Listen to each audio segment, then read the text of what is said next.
দেখা যাক যে আমরা আমাদের এই নতুন টুলগুলি কিছু ব্যবহার করতে পারি কিনা এই কিছু রৈখিক সমাকলন সমাধান করার জন্য।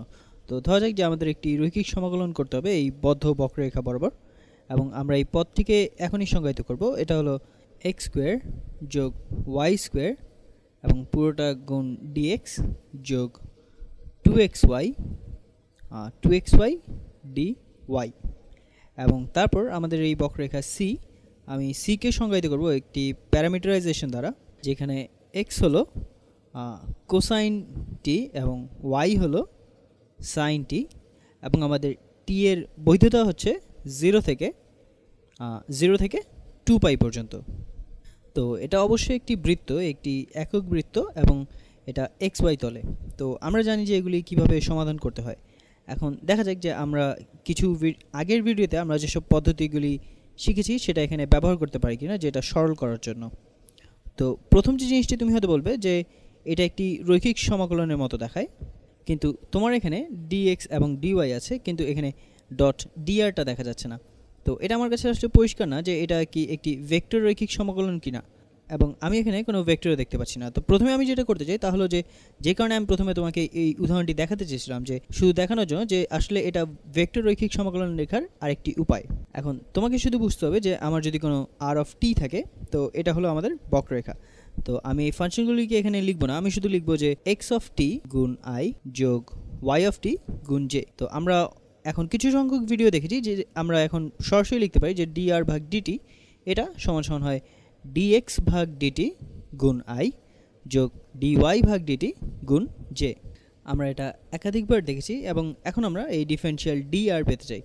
তো আমরা শুধু এই প্রত্যেকটিকে dt দিয়ে গুণ করতে পারি।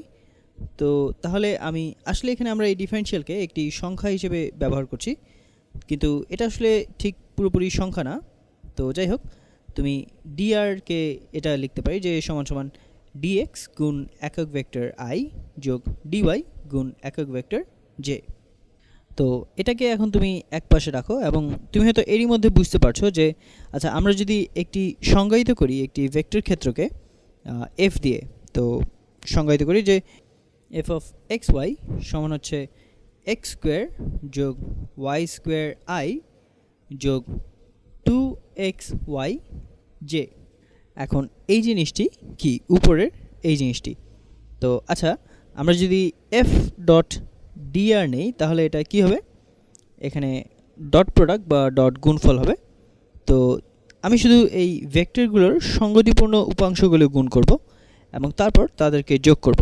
তো এটা হবে, যদি তুমি f নাও এবং এর ডট প্রোডাক্ট করো এই dr এর সাথে, তাহলে তুমি কি পাবে যে এই i উপাংশ এবং x স্কোয়ার যোগ y স্কোয়ার গুণ এই dx, এবং যোগ এটা আবারও আমি গোলাপি রঙে করি, তো y উপাংশ, তো j উপাংশ 2xy গুণ dy। তো এটাই হলো আসলে এই ডট প্রোডাক্ট। তো লক্ষ্য করো যে আমাদের এইটা এবং আমাদের আগে যে রৈখিক সমাকলন ছিল এইটা, তো এই দুটি আসলে একই জিনিস। তো এটাকে আমরা এভাবেও লিখতে পারি যে একটি রৈখিক সমাকলন এই বক্ররেখা সি এর জন্য, একটি বদ্ধ বক্ররেখা সি এর জন্য এই এফ এর, আচ্ছা আমি এটাকে ম্যাজেন্ডা রঙে লিখি, আচ্ছা আমি গোলাপি রঙে লিখি, হ্যাঁ। তো এফ ডট ডিআর এর জন্য, তো এটাই হলো এই রৈখিক সমাকলন। তো এটা শুধু এটাকে লেখার একটি ভিন্ন উপায়। তো তুমি যদি এরকম কিছু ভবিষ্যতে দেখো তাহলে তুমি তাৎক্ষণিকভাবে জানবে যে এটা একটি ভেক্টর ক্ষেত্র আছে, এবং এটা হচ্ছে এক্স উপাংশ এবং এটা হলো ওয়াই উপাংশ, এবং এর সাথে ডট ডিআর আছে, এবং ডিআর এর এক্স উপাংশ বা আই উপাংশ হলো এটি, এবং ওয়াই উপাংশ বা জে উপাংশ হলো এটি। তো তুমি তাৎক্ষণিকভাবে জানো যে ভেক্টর ক্ষেত্র কি, তো যেটা আমরা এই রৈখিক সমাকলন নিচ্ছি।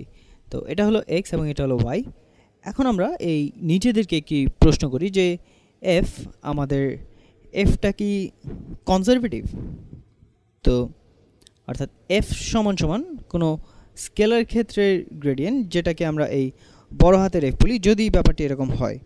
তো ধরে নেওয়া যাক যে আচ্ছা, আমরা দেখি যে আমরা এটা কি সমাধান করতে পারি কিনা তো এই স্কেলার ক্ষেত্রের জন্য, যার গ্রেডিয়েন্ট হলো এফ, এবং তারপর আমরা বলতে পারবো যে এই এফ হলো কনজারভেটিভ, এবং তারপর যদি এফ কনজারভেটিভ হয় তাহলে এটাই হলো এই আমাদের এটা করতে যাওয়ার এই সম্পূর্ণ কারণটা। এটা বোঝায় যে এটা একটি বদ্ধ ফাঁস, এবং একটি বদ্ধ বক্ররেখার উপরে, এবং এর রৈখিক সমাকলন যে কোনো রৈখিক সমাকলন হবে 0।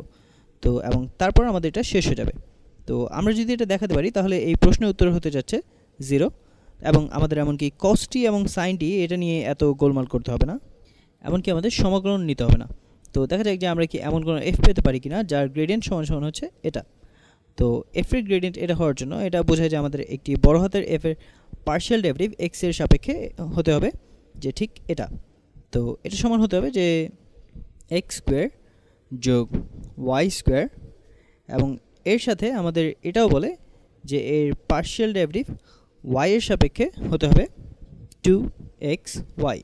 তো আমাদের ওয়াই এর সাপেক্ষে পার্শিয়াল ডেরিভেটিভ হতে হবে 2xy।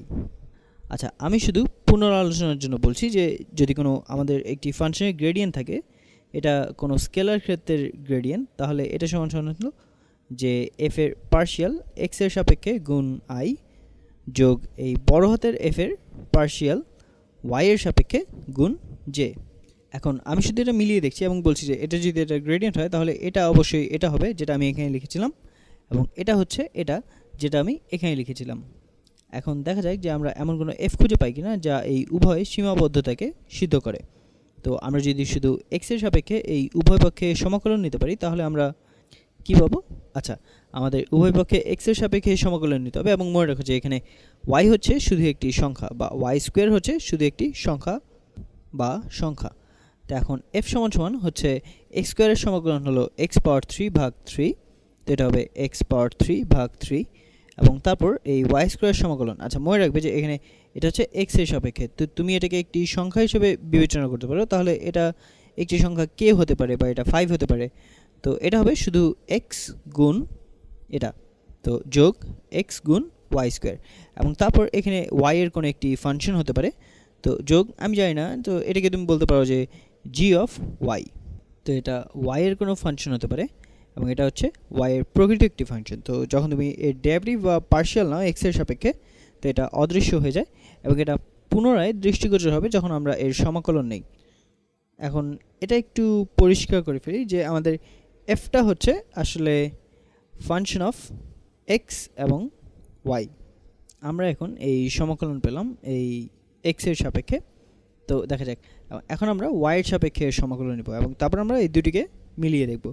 তো আমরা এটার উপর ভিত্তি করে এই এফ অফ এক্স ওয়াই এটা হবে যে, আচ্ছা এখন সমাকলন নেওয়া যাক ওয়াই এর সাপেক্ষে। এখানে মনে রাখবে যে এখানে এক্সকে আমরা একটি সংখ্যা হিসেবে বিবেচনা করব। তো এটা কে হতে পারে, বা এটা এম হতে পারে, এবং এটা 5 হতে পারে। এটা হলো শুধু একটি সংখ্যা, এবং 2y এর সমাকলন হলো ওয়াই স্কোয়ার, এবং এক্স যেহেতু একটি সংখ্যা, তো এখানে ওয়াই এর সাপেক্ষে এর সমাকলন হবে যে এক্স ওয়াই স্কোয়ার। আমার কথা আসলে তোমাকে বিশ্বাস করতে হবে না, তুমি এর পার্শিয়াল নাও ওয়াই এর সাপেক্ষে এবং এক্সকে একটি ধ্রুবক হিসেবে বিবেচনা করো, তাহলে তুমি পাবে যে 2 গুণ এক্স ওয়াই, এবং এখানে কোনো সূচক নেই। এবং আমরা যদি এটা যেহেতু ওয়াই এর সাপেক্ষে সমাকলন নিয়েছি, তাহলে এখানে একটি এফ অফ এক্স হতে পারে। এখন এটা আমাদের বলে যে আমাদের এফ অফ এক্স দেখতে কিছুটা এরকম হবে, এবং এটা আমাদের বলে যে আমাদের এফ অফ এক্স দেখতে এরকম হবে। তো এখন এটা মিলিয়ে দেখা যাক যে আমাদের এখানে আছে এক্স ওয়াই স্কোয়ার, এবং এখানেও আছে এক্স ওয়াই স্কোয়ার। তো এটা মিলে গেছে, এবং তারপর এখানে আমাদের আছে ফাংশন অফ এক্স, এবং এখানে আমাদের আছে আসলে এটা এখানে এটাও একটি এক্সের ফাংশন, এবং তারপর আমাদের এখানে আছে জি অফ ওয়াই। তো এটা হলো ওয়াইয়ের একটি ফাংশন, কিন্তু আমাদের এই দিকে এখানে কোনো ফাংশন নেই, তো এটা আসলে হবে না। অর্থাৎ জি অফ ওয়াই এটা সমান হচ্ছে 0, অর্থাৎ 0 হচ্ছে একটি ওয়াইয়ের ফাংশন। এবং এখন আমরা লিখতে পারি যে এফ, এই বড় হাতের এফ অফ এক্স এবং ওয়াই এটা সমান সমান হচ্ছে এক্স পাওয়ার 3 ভাগ 3 যোগ এক্স ওয়াই স্কোয়ার, এবং এখানে এর গ্রেডিয়েন্ট হবে উপরের এটাই। তো আমি আসলে যা করেছি তা তুমি বিশ্বাস না করে এখানে নতুন করে আমরা এর গ্রেডিয়েন্ট নিই, এবং তারপর আমরা দেখি তো এই এর গ্রেডিয়েন্টটা পাওয়া যায়। আচ্ছা, এখানে এর ডেরিভেটিভ নেওয়া যাক। তো এটা আসলে অনেকে এখানে এই ভেক্টর চিহ্নটা দেয়, কারণ এটা স্কেলার ক্ষেত্র হলেও এর ডেরিভেটিভটা একটি ভেক্টর। তো এর পার্শিয়াল ডেরিভেটিভ এক্স এর সাপেক্ষে গুণ আই। তো এক্স এর সাপেক্ষে এর পার্শিয়াল ডেরিভেটিভ কী হবে? এখানে আছে এক্স পাওয়ার 3 ভাগ 3, তো এটা হবে শুধু এক্স স্কোয়ার, এবং যোগ এক্স ওয়াই স্কোয়ার, তো এটাকে এক্স এর সাপেক্ষে এটা হয় শুধু ওয়াই স্কোয়ার। এই পুরোটা গুণ আই যোগ এখন এই পুরোটা পার্শিয়াল ডেরিভেটিভ ওয়াই এর সাপেক্ষে। তো এই প্রথম রাশিটি এটার ডেরিভেটিভ যদি ওয়াই এর সাপেক্ষে করি তাহলে এটা হবে 0, এবং যোগ এটাকে যদি ওয়াই এর সাপেক্ষে করি তাহলে এটা হবে 2xy গুণ জে, এবং এটাই হলো আমাদের এফ যেটা আমরা প্রথমে লিখেছিলাম। তো আমরা এখন প্রমাণ করেছি যে আমাদের যে এফ এটা একটি গ্রেডিয়েন্ট, একটি স্কেলার ক্ষেত্রের গ্রেডিয়েন্ট, অর্থাৎ আমাদের এফ হচ্ছে কনজারভেটিভ, এবং আমাদের ইন্টিগ্রাল এই বদ্ধ বক্ররেখার ইন্টিগ্রাল এটা হবে সমান সমান 0, এবং আমাদের শেষ। তো আমাদের আসলে এই আসল যে প্যারামিটারাইজেশন ছিল সেটা নিয়েও চিন্তা করতে হলো না, এবং আমাদের শেষ হয়ে গেছে।